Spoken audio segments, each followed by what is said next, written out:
الحمد لله الذي تجري بأمره المقادير اعوذ باللہ من الشیطان الرجیم۔ میرے نہایت واجب القدر معزز سامعین ناظرین، السلام علیکم ورحمۃ اللہ وبرکاتہ۔ میں ہوں آپ کا بھائی حافظ محمد اقبال اور اس وقت موجود ہوں الحرمین قرآن کمپلیکس جامع مسجد موسیٰ۔ میری دعا ہے کہ اللہ رب العزت تمام چاہنے والوں کو، سننے والوں کو، محبت کرنے والوں کو عزت، سعادت اور سرفرازی سے مالا مال فرمائے۔ رمضان المبارک اب چند لمحوں کا مہمان ہے اور بہترین میزبان، قابل قدر، قابل عزت میزبان وہ ہوتا ہے جو آپ نے مہمان کا استقبال بھی کرے اور شایع نشان طریقے سے مہمان کو رخصت بھی کرے۔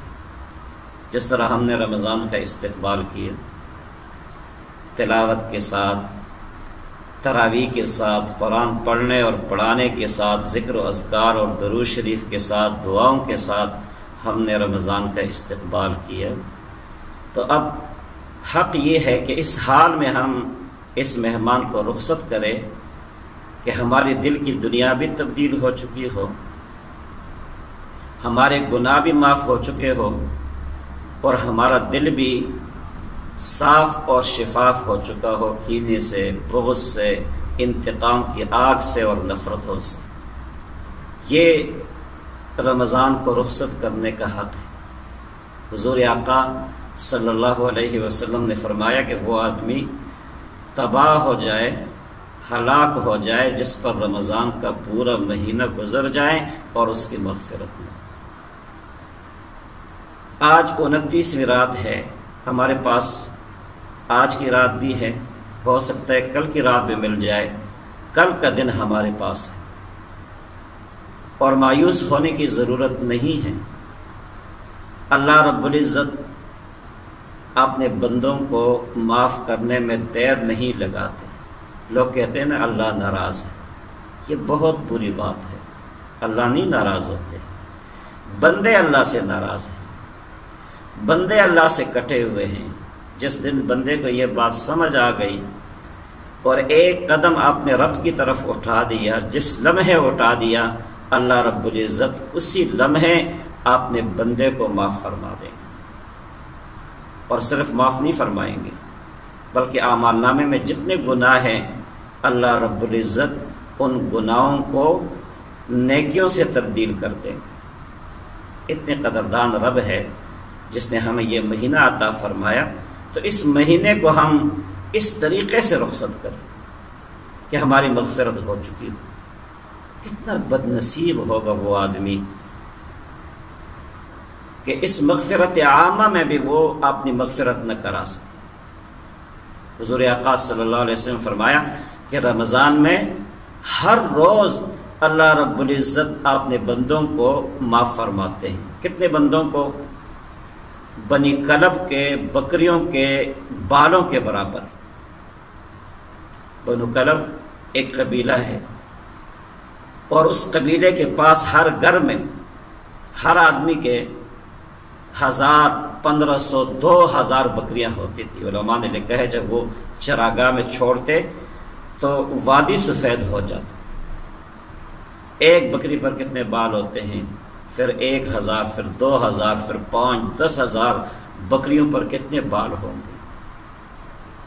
کتنا بد نصیب ہوگا وہ آدمی جو رمضان میں اپنے گناہوں کو معاف نہ کرا سکے، جو رمضان المبارک گزر جائے اور اس کی مغفرت نہ ہو، وہ بہت بد نصیب آدمی ہوگا۔ اس لیے ہمارے پاس تھوڑا سا وقت ہے، آج کی رات ہے، کل کا دن ہے، ہو سکتا ہے کل کی رات بھی مل جائے اور اگلا دن بھی ہمیں مل جائے، تو ہم رمضان کو شایع نشان طریقے سے رخصت کریں۔ اور اس کے بعد عید، یہ خوشی کا دن ہے۔ حضور آقا صلی اللہ علیہ وسلم نے ارشاد فرمایا کہ اللہ رب العزت نے مسلمانوں کو 2 خوشی کے دن عطا فرمائے۔ ایک عید الاضحیٰ ہے جو حج کے تکمیل کے موقع پر ہے۔ حج کی خوشی میں اللہ رب العزت نے عید الاضحیٰ عطا فرمایا۔ اور عید الفطر اللہ رب العزت نے یوم الجائزہ کے طور پہ عطا فرمایا ہے کہ جو بندے پوری رمضان میں مجاہدہ کرے، روزے رکھے، دن کو پیاسے رہے، راتوں کو آپ نے اس رب کے سامنے کھڑے ہو کر روئے، تو اللہ رب العزت نے انعام کے طور پر ان کو عید الفطر کا یہ دن عطا فرمایا ہے۔ اس کو آسمانوں میں یوم الجائزہ کہا جاتا ہے۔ معاذ بن جبل رضی اللہ تعالی عنہ ارشاد فرماتے ہیں، آقا صلی اللہ علیہ وسلم نے فرمایا کہ جس بندے نے 5 راتوں کو زندہ کیا اس پر جنت واجب ہو گئی۔ ان میں سے ایک 15 شعبان کی رات ہے، 8 ذی الحجہ کی رات ہے، عرفے کی رات ہے، اور ایک رات عید الفطر کی ہے، اور ایک رات عید الاضحیٰ کی ہے۔ لیکن یہ 2 راتیں ہمارے بازاروں میں گزر جاتی، تیاریوں میں گزر جاتی۔ عید کی تیاری ہو رہی ہے۔ عید کی تو سب سے بڑی تیاری یہ ہے کہ جو رمضان میں روزے رکھے ہیں اس کا صلہ ہمیں مل جائے، اور یہ صلہ اللہ رب العزت عید کے دن عطا فرماتے ہیں۔ جب عید کی صبح ہوتی ہے تو اللہ رب العزت آسمانوں سے فرشتے بھیج دیتے ہیں زمین پر، اور وہ راستوں کے سروں پر کھڑے ہو جاتے ہیں، اعلان کرتے ہیں، صدائیں دیتے ہیں، اے امت محمدیہ والو، آؤ اس رب کی طرف جو بہت عطا کرنے والا ہے۔ اور لوگ پھر چل پڑتے ہیں عید کی طرف، فرشتے صدائیں دیتے ہیں۔ یہ آواز انسان نہیں سنتے ہیں، باقی جنات بھی سن لیتے ہیں۔ یہ صدائیں فرشتے دیتے ہیں، آؤ اس رب کی طرف جو بہت زیادہ عطا کرنے والے ہیں۔ اور پھر جب بندے نکلتے ہیں، عیدگاہ آتے ہیں، تو اللہ رب العزت فرماتا ہے اپنے فرشتوں سے کہ اس آدمی کا کیا بدلہ ہے، اس مزدور کا کیا بدلہ ہے جو اپنی مزدوری پوری کر لے۔ تو فرشتے عرض کرتے ہیں، یا اللہ اس کو تو پورا بدلہ ملنا چاہیے، پورا صلہ ملنا چاہیے، مزدوری پوری ملنی چاہیے۔ تو اللہ رب العزت فرماتا ہے کہ تم گواہ رہو، میں نے روزوں کے بدلے میں اپنے بندوں کو اپنی رضا عطا فرما دی۔ تو کتنا خوش نصیب ہے جس کو اللہ کی رضا مل جائے۔ اللہ کیا فرماتے، فرشتوں تم گواہ رہو کہ میں نے روزوں کے بدلے میں، عبادت کے بدلے میں اور مجاہدے کے بدلے میں نے اپنے بندوں کو اپنی رضا عطا فرمائی۔ اور پھر اللہ رب العزت نے 3 قسمیں کھائی ہیں، 3 مرتبہ قسمیں کھائی، میری عزت اور جلال کی قسم۔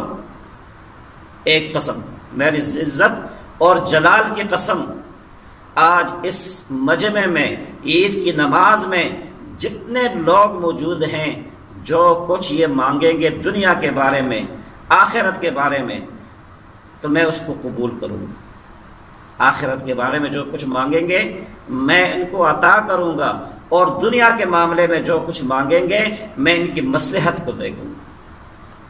کیا یہ اس قابل ہے یا نہیں ہے؟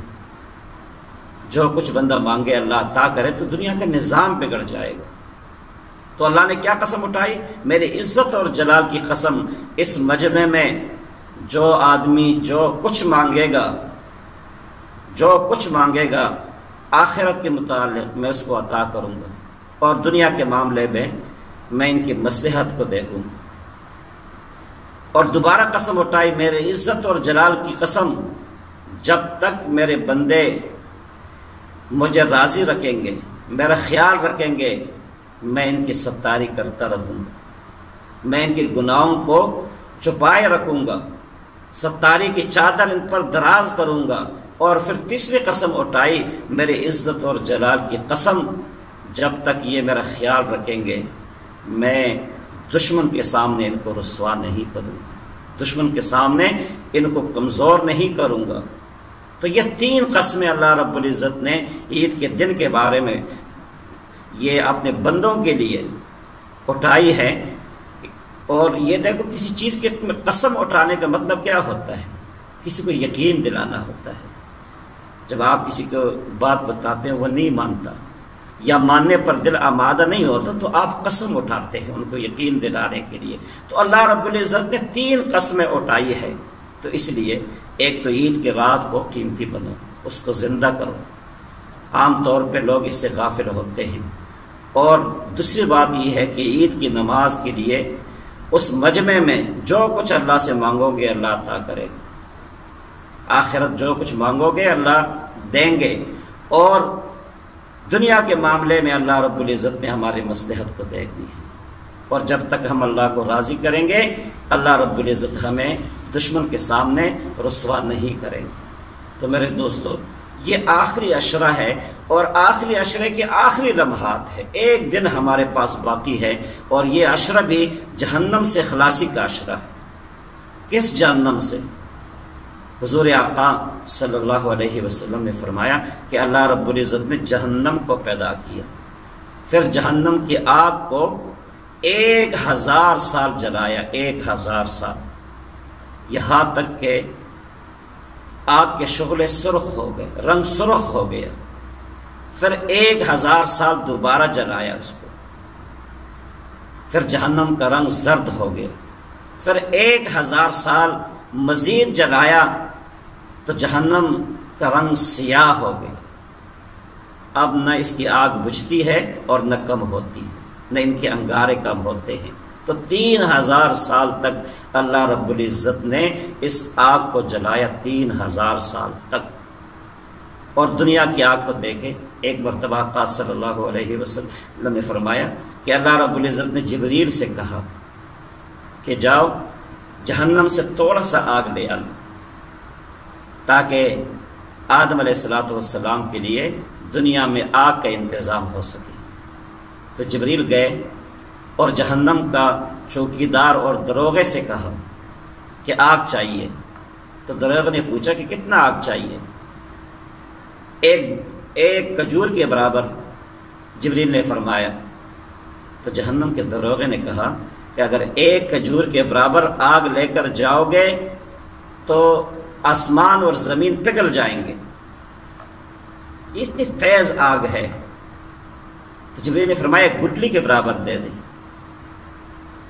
جہنم کے دروغے نے کہا کہ اگر گٹلی کے برابر بھی لے کے جاؤ گے تو ایک قطرہ پانی بھی آسمان سے نہیں آئے گا، بادل ختم ہو جائیں گے اور زمین میں کوئی سبزہ نہیں اگے گا۔